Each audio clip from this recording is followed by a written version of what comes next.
Hi అండి. ఇప్పుడు YSR party అధికారంలో ఉన్నప్పుడు వాళ్ళ మంత్రులు విపరీతంగా ప్రవర్తించారు. ఓకే. బూతులు మాట్లాడారు. విపరీతంగా బాధ్యతారహితంగా ఇష్టం వచ్చినట్లు చేశారు. వాళ్ళ శాఖల పట్ల వాళ్ళకి పట్టు లేకుండా వాటి గురించి కాకుండా మిగతాయన్ని మాట్లాడుతుంటారు. ఇంకా రకరకాలు జరిగినాయి. ఇది కూడా ఒక పెద్ద కారణం అన్నమాట 11 సీట్లు రావడానికి. కాకపోతే ఇప్పుడు ఈళ్ళు ఎలా చేస్తున్నారు? దాని ముందల తెలుసుకునే ముందల మన వ్యూయర్స్ నేను కోరుకునేది ఏంటంటే, ఇంతవరకు నా ఛానల్ ఎవరైనా సబ్స్క్రైబ్ చేసుకున్నారంటే సబ్స్క్రైబ్ చేసుకోండి. కంటెంట్ కానీ నచ్చితే లైక్ చేయండి, షేర్ చేయండి. ఓకే. ఇప్పుడు మ్యాటర్లోకి వెళ్తే వాళ్ళు అలా చేశారు. మనం ఆల్రెడీ వాళ్ళకి అందరినీ భారీ మెజారిటీలతో ఓడగొట్టి ఇంట్లో కూర్చోబెట్టాం. సరిపోయింది. వాళ్ళకి వేసాం 6. మరి వీళ్ళు ఏం చేస్తున్నారు? ఇప్పుడు గుడివాడలో కొడాలి నాని క్యాసినోలు ఆడిచ్చారు. మరి ఈ సంక్రాంతి సందర్భంగా టీడీపీ నాయకులు క్యాసినోలు ఆడించలేదా? క్యాసినోలు ఆడిచ్చారు, ప్యాకార్లు క్లబ్లు పెట్టారు, రకరకాలు చేశారు. మరి మరి వీళ్ళేం తక్కువ తిన్నారు? ఇప్పుడు ఇంకా అంబటి రాంబాబు ఉన్నాడు. వాళ్ళ గవర్నమెంట్లో ఉన్నప్పుడు ఆయన ఓకే. అప్పుడు మాజీ అది మంత్రి కాబట్టి అధికారికంగా డ్యాన్సులు వేసి విమర్శలు పాలయ్యాడు. అధికార దుర్వినియోగానికి పాల్పడి అంతటితో వదిలేద్దాం. ఇప్పుడు ఆయన డబ్బులు ఏదో పెట్టుకున్నాడు. ఏదో గ్రౌండ్లో పెట్టుకున్నాడు. ఏమి అంటే పబ్లిక్ ప్లేస్ కూడా కాదు, రోడ్ల మీద కూడా కాదు, పబ్లిక్ అంతరాయం కానీ ఏదో ట్రాఫిక్ అంతరాయం కూడా ఏం కలిగించలేదు. గ్రౌండ్లో పెట్టుకున్నాడు. ఆయనకు నచ్చినట్లు ఆయన డాన్సులు వేసుకున్నాడు. సరే, ఇప్పుడు ఆయన యొక్క పద్ధతి, ఆయన యొక్క పెద్దరికం నిలుపుకున్నాడని వాళ్ళ నియోజకవర్గ ప్రజలు అనుకుంటే ఈసారి ఓట్లేసి గెలిపిస్తారు. అనుకోకపోతే జోకర్ పనులన్నీ చేస్తూ ఉంటాడు, ఈయన ఒక పెద్ద జోకర్ లాగా బిహేవ్ చేస్తున్నాడు, ఈయన దానికి తగడు అని ఓట్లు లేకుండా ఓడిపిస్తారు. అంతేగాని మీ అందరికి వచ్చిన నొప్పి ఏంది నాకు అర్థం కాదు. అంబటి రాంబాబు అది చేస్తున్నాడు, అంబటి రాంబాబు ఇది చేస్తున్నాడు, అవన్నీ వార్నింగ్లు పెద్ద పెద్ద ఎందుకు? ఇదిగో జనాలకు నచ్చితే ఓట్లేస్తారు, నచ్చకపోతే ఓట్లేయరండి. ఆయన క్రెడిబిలిటీ పోద్ది, ఆయనకే కదా నష్టం, మీ అందరికి ఎందుకు?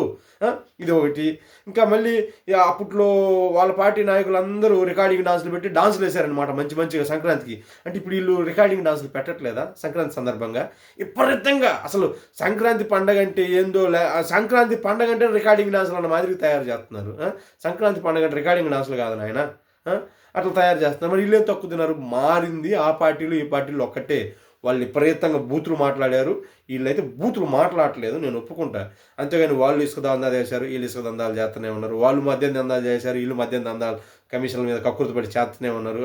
వాళ్ళు అతి చేశారు, వీళ్ళు అతి చేస్తున్నారు. వాళ్ళు అధికార దుర్వినియోగం పాల్పడ్డారు, వీళ్ళు విపరీతంగా అధికార దుర్వినియోగానికి పాల్పడుతూనే ఉన్నారు. ఇక్కడ మోసపోతుంది జనాలే. అర్థం చేసుకోండి, అర్థమైందా? మోసపోతుంది మాత్రం ఇక్కడ జనాలే. ఒక్క ప్రతిదీ కాకపోతే ఏంటంటే హైలైట్ అవ్వట్లేదు. ఎందుకు హైలైట్ అవ్వట్లేదంటే వాళ్ళ నాయకుడేమో అట్లాంటివన్నీ చేసినా కానీ ఆనాడు పట్టించుకోడు, ఖండించడు.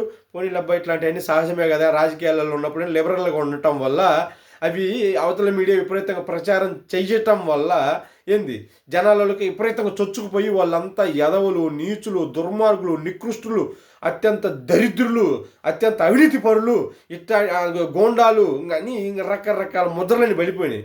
వీళ్ళు బూతులు తప్ప వాళ్ళు చేసే ప్రతి పని వీళ్ళు చేస్తున్నారు. కాకపోతే బూతులు తిట్టట్లేదు. ఎందుకంటే వాళ్ళ నాయకుడు బూతులు తిడితే చాలా కఠినమైన చర్యలు తీసుకుంటున్నాడు. మిగతా వాటిని కూడా మేము దండిస్తాం, ఎవరిని వదిలిపెట్టాం, శిక్షిస్తామని బయటికి చెప్తుండటం వల్ల వీళ్ళు ఇన్ని చేస్తున్నా కానీ జనాలలో పోవట్లేదు. వాళ్ళ నాయకుడు చెప్తుండటం వల్ల ఇంకా కాస్త మీడియా కూడా కాస్త ఈ విషయాలలో మరి ఎందుకు వాళ్ళని ఆ రకంగా బద్నాం చేసిన వాళ్ళు మరి వీళ్ళు ఎందుకు బద్నాం చేయట్లేదు, ఇది నాకు కూడా అర్థం కావట్లేదు. కాకపోతే ఇద్దరు అన్నీ చేస్తున్నారు. ఇక్కడ డిఫరెన్స్ని గమనించండి. జగన్మోహన్ రెడ్డి వాటిని ప్రోత్సహించేలాగా కామ్గా ఉన్నాడు, ఆయన ప్రోత్సహించలేదు. కాకపోతే సైలెంట్గా ఉన్నాడు. సైలెంట్ మౌనంగా అర్ధాంగీకారం అంటాం కదా, ఎస్ ఇంకా అది ప్రోత్సహించినట్లే. వీళ్ళ నాయకులు ఏంటంటే అది ప్రోత్సహించట్లేదు, ఎందుకంటే బైక్ చెప్పేస్తున్నారు ఇట్లా చేయొద్దు అని, కానీ ఇద్దరు చేస్తున్నారు. అర్థమైందా? అంటే వాళ్ళ నాయకుడు ప్రోత్సహించినాడు, వీళ్ళ నాయకుడు ప్రోత్సహించలేదు ఇన్ని చెప్పొద్దు.